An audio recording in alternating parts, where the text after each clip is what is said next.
китап укучылар. Мин Гөлфинә Сәлимова. Мине районда күпләр яхшы беләдер, чөнки 30 еллап район Маяк гәзитендә төрле вазифалар башкардым.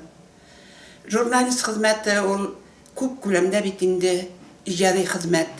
Лайыклы ялга чыккачтан район үзәкләштерелгән китапханасы янындагы Илһам әдәби музыкаль клубына йөри башладым.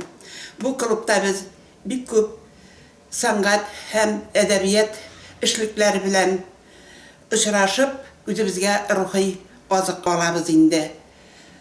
Шушында йөрүдәнме миндә дә әкренләп әдәбияткә тартылу башланды.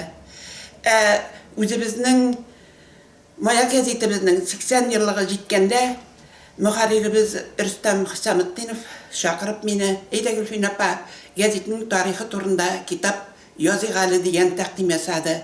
Мин бераз уйлангач инде моңа риза булдым һәм Маякның 80 еллыгына без менә шушындый күләмле генә китап бастырып чыгардык. Бу тарихи документаль китап дип атала инде.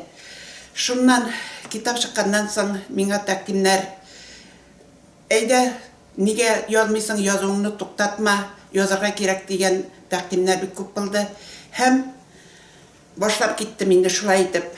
2015 елда беренче хикәям Маяк гәзитендә һәм Өмет гәзитендә дөнья күрде. Әкренләп язган әйберләр күбәя барды һәм быел үзем инде Таулар белән серләшәм дигән беренче мөстәкыйль китабымны чыгардым үз нәшир юлы белән.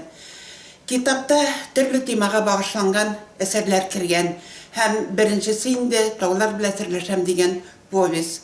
Бу повесть нигездә авыл хуҗалыгында 90нчы елларда булган үзгәртеп кыруларга багышланган. Ул үзгәртеп кырулар кыру фактлар белән генә түгел, кешеләр арасындагы катлаулы мөнәсәбәтләр аша чагылдырыла инде. Мин редакциядә эшләгәндә гомер буе авыл хуҗалыгы белән бәйле булды хезмәтем һәм шуңа күрә мин бу даирәне, бу өлкәне үземчә инде бик яхшы беләм, бик күп җитәкчеләр белән бергә эшләргә туры килде.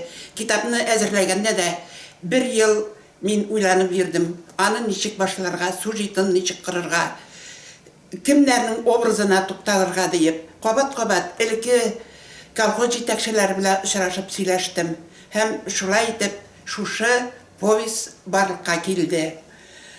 Моннан тыш китапка инде Бөек Ватан сугышы темасына багышланган әсәрләрдә кергән Шигән кызы, 2 учарыш. Алар да инде шул тормышта булган реаль вакыйгаларга нигезләнеп язылган. Шулай ук кергән инде Әрнемәсен йөрәгең, Мин генәме гаепле дигән хикәяләр.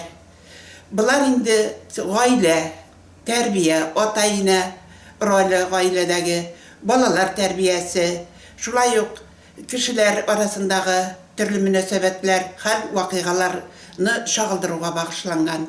Хөрмәтле китап укучылар, әгәр дә инде кызыксыну туса шушы китапка карата, бу китап минем үзәкләштерелгән китапханәдә бар. Узакламый, Алла бирса, Илһам әдәби музыкаль клубында китап буенча инде укучылар конференциясында үткәрергә әзерләнәбез.